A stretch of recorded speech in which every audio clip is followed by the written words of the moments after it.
Hello students, तो आज अपन पढ़ेंगे सरल समीकरण। ऐसा वीडियो आपको पूरे यूट्यूब पे कहीं मिलने वाला नहीं है। आपको वीडियो को पूरा देखना है। चैनल को सब्सक्राइब करें, शेयर करें, बेल आइकन को दबाएं और लाइक करें, कमेंट करें। ठीक है, तो आज अपन सरल समीकरण है वो बेसिक यानी जीरो से सीखने वाले हैं और जीरो से आपको हीरो बन जाएंगे। तो आपको ये सब कुछ कैसे होता है, सरल समीकरण कैसे बदलते हैं, इसके निशान क्यों बदल जाते हैं, ये सब अपन इस वीडियो में सीखने वाले हैं। ठीक है, हेलो स्टूडेंट्स, आज अपन बहुत ही ज़्यादा इम्पोर्टेंट टॉपिक पढ़ने जा रहे हैं। इसकी शुरुआत कर रहे हैं आज से। सरल समीकरण।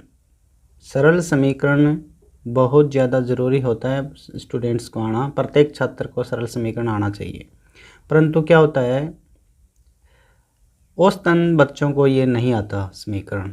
क्यों नहीं आता?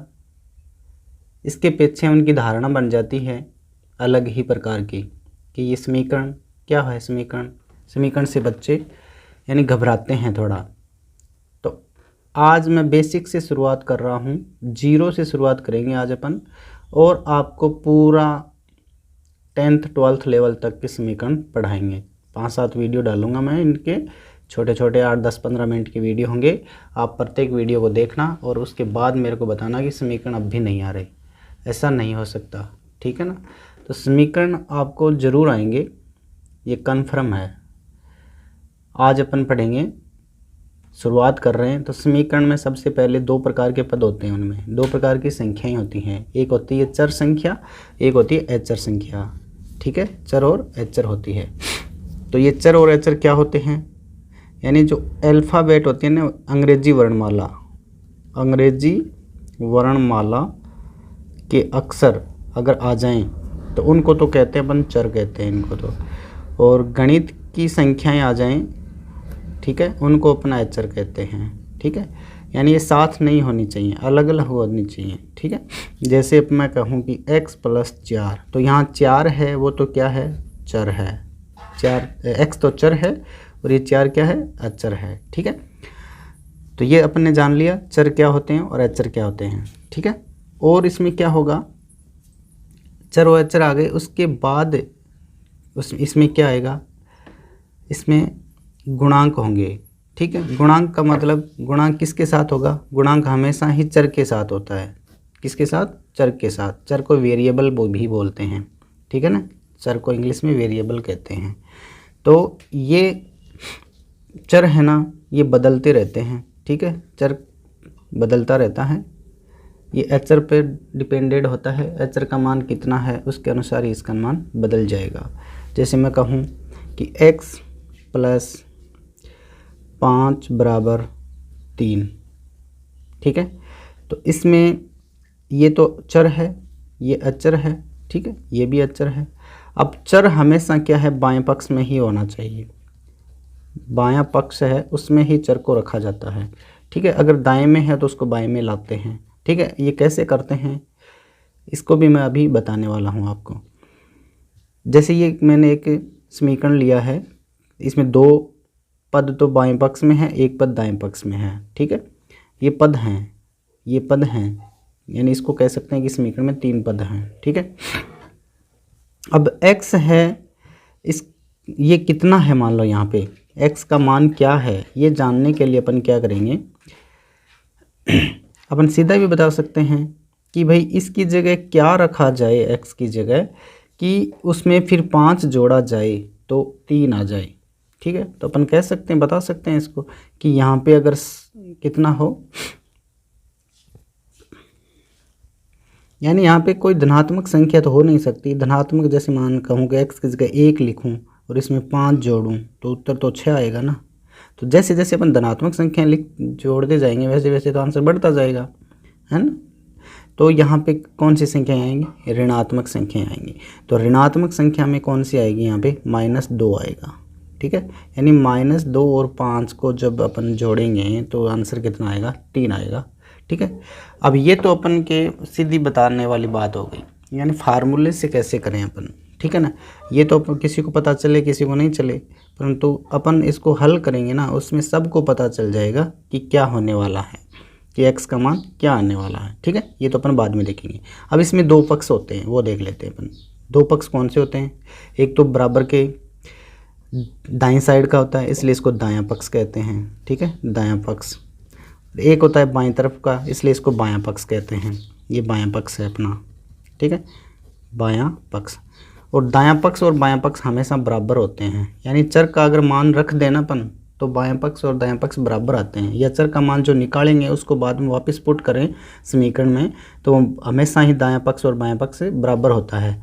और हमेशा ही समीकरण के अंदर बराबर का चिन्ह होता है। ठीक है ना, समीकरण तभी कहलाएगा वो कि उसमें बराबर का चिन्ह होना चाहिए, नहीं तो वो क्या कहलाता है, बहुपद हो जाता है। अगर उसमें बराबर का चिन्ह नहीं है तब वो बहुपद है। ठीक है, तो बहुपद से ही समीकरण बने हैं, यानी उसमें बराबर को ऐड कर दिया। बराबर लिखने के बाद में उसके आगे कुछ भी संख्या लिख दें अपन, मान लो 1 2 3 5 0 कुछ भी लिख दें। ठीक है, तो वो बाद में समीकरण कहलाता है। ठीक है, और ये सरल समीकरण है। इसमें भी आगे अपन जैसे जैसे बढ़ेंगे वैसे वैसे समीकरण बढ़ते जाएंगे। ठीक है, 2 चर वाले समीकरण भी होंगे, 3 चर वाले समीकरण भी होंगे। अभी अपन क्या कर रहे हैं, सरल समीकरण पढ़ रहे हैं, वो भी 1 चर वाले ही पढ़ रहे हैं अपन। ठीक है, 1 चर वाले सरल समीकरण पढ़ रहे हैं। ठीक है, उसके बाद ही अपन आगे चलेंगे। तो इसको जानने से पहले अपन ने देख लिया कि इसमें क्या क्या होता है। चर होते हैं, अचर होते हैं, पद होते हैं। इन पद यानी प्लस में गुणा में क्या क्या क्या लिख रखा है। ठीक है ना, तो ये पद हो गए इसके 2 पद, एक बाएं पक्ष में दाएं पक्ष में हो गए, इसलिए 3 पद हो गए। अब गुणांक क्या होता है, गुणांक का मतलब होता है चर कितने हैं, यानी चर को किस से गुणा किया गया है। तो यहाँ इस प्रश्न में तो x एक ही है ना, x एक ही है, इसलिए इसका कह सकते हैं कि x का गुणांक है ना, x का गुणांक कितना है, 1 है। ठीक है ना, x का गुणांक 1 है। ठीक है, अब यूँ लिख दूँ मैं कि 2x + 5 = 8, तब इसमें x का गुणांक कितना हो गया, x का गुणांक, अब इसमें x का गुणांक 2 हो गया, यानी x या y यानी चर के साथ जो भी नंबर है ना वो उसका गुणांक है। ठीक है, तो ये इसका गुणांक हो गया। इसी प्रकार से मैं कहूँ कि 3y - 7 = 9, ये है मान लो, तो इसमें y का गुणांक है वो 3 हो गया। y का गुणांक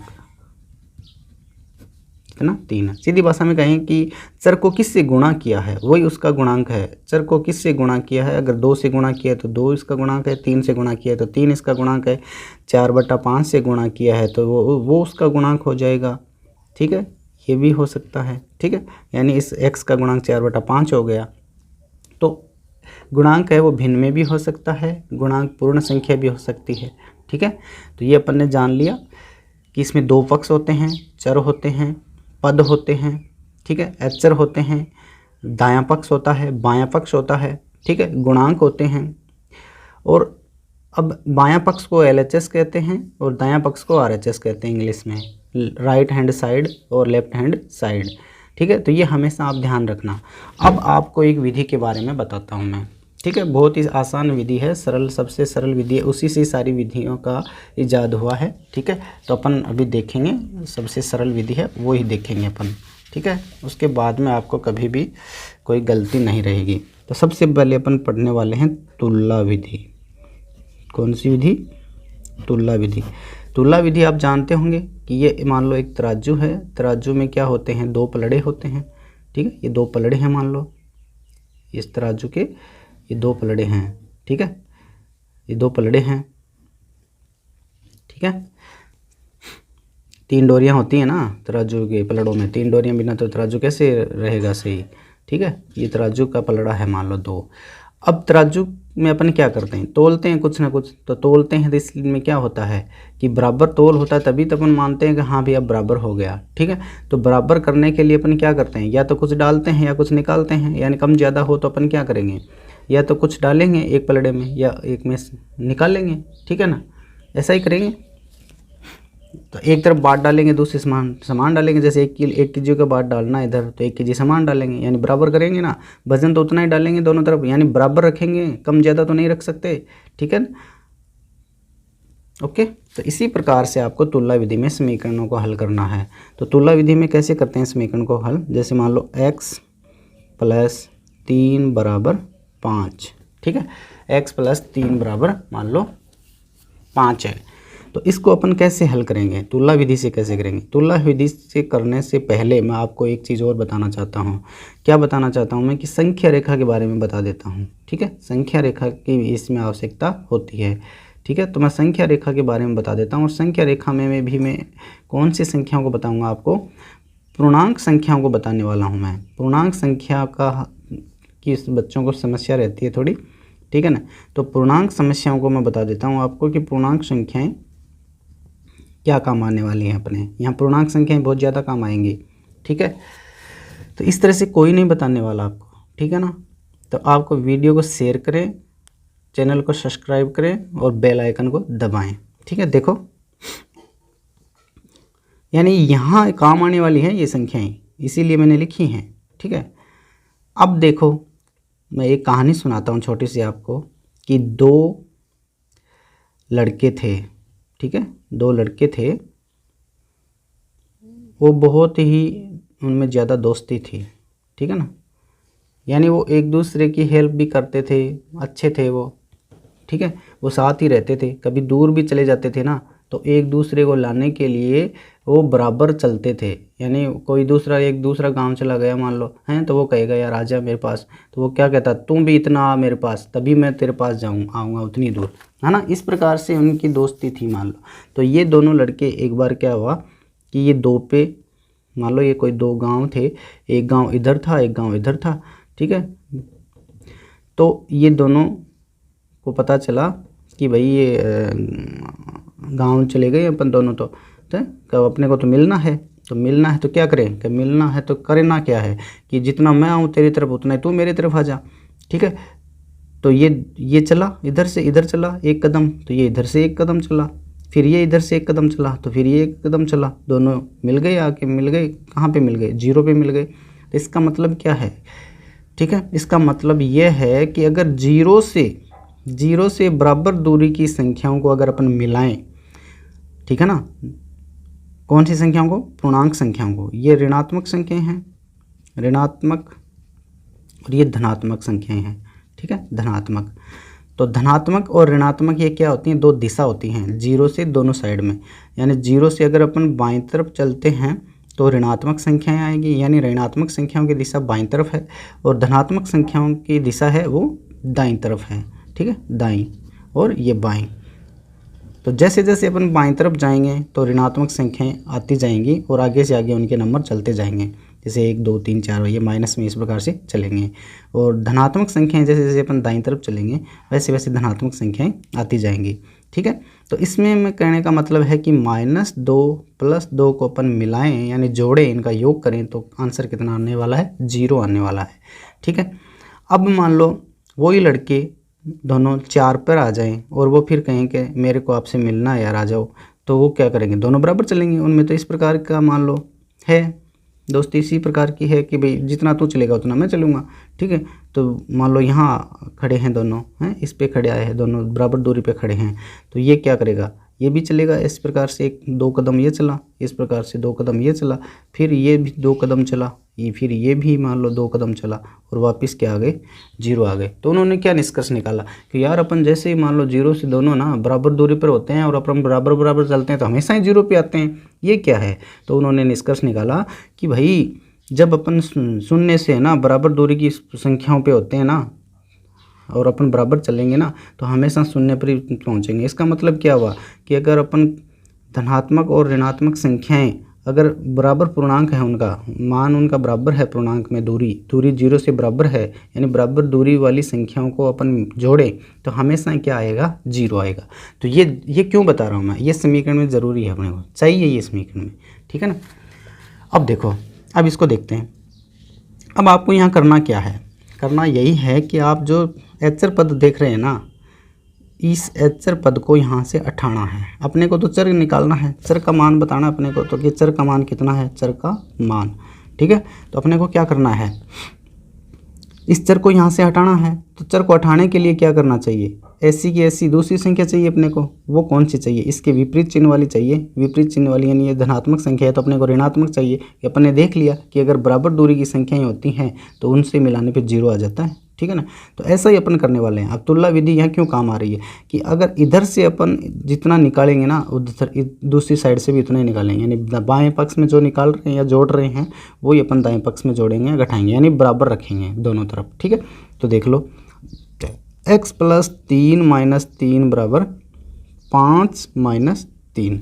अब ये 3 3 क्या हो गई, 0 हो गया, प्लस का और माइनस का 3 0 हो गया, है ना। बराबर दूरी की संख्या हैं कि 0 से बराबर दूरी की संख्याएं हैं, पूर्णांक हैं, उनको अगर अपन जोड़ते हैं तो क्या होता है, 0 हो जाते हैं वो।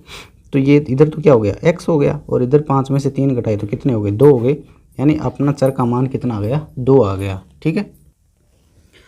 तो देखो आ गया ना क्वेश्चन। ऐसा ही अपन दूसरा क्वेश्चन लेते हैं कि y - 4 बराबर 6, यानी इसमें चर क्या है, y है।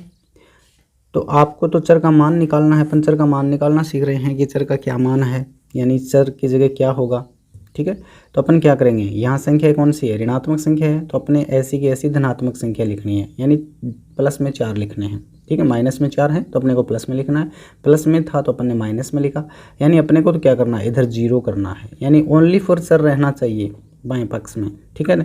तो चर कब रहेगा, ठीक है ना, अपन क्या करेंगे, इसके अंदर 4 जोड़ देंगे, ठीक है ना, क्यों ये ऋणात्मक संख्या है तो अपन धनात्मक लिख देंगे। तो y - 4 + 4 बराबर 6 + 4, यानी दोनों तरफ करना है अपने को, तो जो काम करना है वो दोनों पालड़ों में करना है, यानी तराजू के 2 पल्ले होते हैं, अपने देखा है, ठीक है। अब आजकल तो इलेक्ट्रॉनिक कांटे आ गए हैं, तराजू इलेक्ट्रॉनिक आ गए हैं, पहले अपन यही थे, ठीक है ना। अब देखो ये क्या है, y बच गया ना, इधर 4 जोड़ेंगे तो 0 हो गया, तो y बराबर कितना हो गया, 6 4 10 हो गया। तो y का मान कितना आ गया अपने पास, 10 आ गया, ठीक है। अपन एक लाइन भी डाल सकते हैं यहाँ पे कि दोनों पक्षों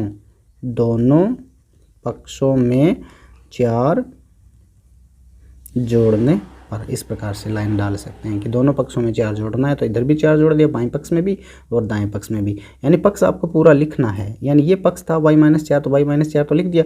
अब दोनों पक्षों में 4 जोड़ना तो इधर भी 4 जोड़ दिया और इधर भी 4 जोड़ दिए। अब आगे अपन कर लेंगे संक्रिया, जो संक्रिया होंगी वो आगे से आगे करते जाएंगे और अपन क्या है आगे से आगे लिखते जाएंगे, ठीक है। मैथ्स में यही होता है कि अगली लाइन कैसे आएगी, अगला पद अपन क्या लिखेंगे, ठीक, नेक्स्ट क्या लिखेंगे, तो नेक्स्ट क्या लिखना है, नेक्स्ट वही लिखना है जो संक्रिया होगी, ठीक है। अब देखो जांच करें, अपन इसकी जांच करेंगे ये सही है क्या, तो 10 को y की जगह रख लेंगे। देखो 10 - 4 बराबर, ये तो पहले से 6 था ही बाएं पक्ष में, तो अब 10 में से 4 निकालते हैं तो कितने आ रहा है, 6 आ रहा है, 6 बराबर 6, तो इक्वल हो रहा है ना। तो यही तो समीकरण है कि समीकरण में बाएं पक्ष और दाएं पक्ष हमेशा बराबर होता है, ठीक है, यानी चर का मान रखने पर वो मान बराबर आना चाहिए। तो ये नेक्स्ट क्वेश्चन है कि p - 7 बराबर 10, तो अपन क्या करेंगे, पता चल गया होगा आपको क्या करना है, यानी 7 जोड़ने हैं इसमें, तो दोनों पक्षों में 7 जोड़ने पर, ठीक है। तो p - 7 + 7 बराबर 10 + 7, तो ये तो हो गया 0, 7 जोड़ेंगे तो कितना आ रहा है, 0 आ रहा है, ठीक है। तो p बराबर कितना हो गया, 17, ये हो गया आपका 17 आ गया, ठीक है। अब मैं आपको एक क्वेश्चन दे रहा हूँ, ये क्वेश्चन आपको हल करके कमेंट बॉक्स में बताना है कि चर का मान क्या आएगा, ठीक है। तो क्वेश्चन है x +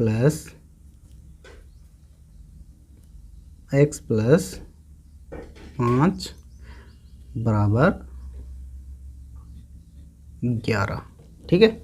ये क्वेश्चन है आपके लिए, x + 5 बराबर 11, कमेंट बॉक्स में आप जवाब देंगे इसका, ठीक है। तो ये क्वेश्चन है कि 2x + 3 बराबर 9। अब देखो इसमें चर अकेला नहीं है, चर के साथ में क्या है, इसका गुणांक है, चर के साथ में गुणांक भी है। तो अपन को पहले तो क्या करना है, पहले तो ये अचर पद है, इसको हटाना है अपने को। तो अचर पद को हटाने के लिए अपन क्या करेंगे, दोनों पक्षों में से 3 घटाने पर, समझ गए ना आप कि धनात्मक संख्या तो ऋणात्मक संख्या लिखेंगे 3, ठीक है।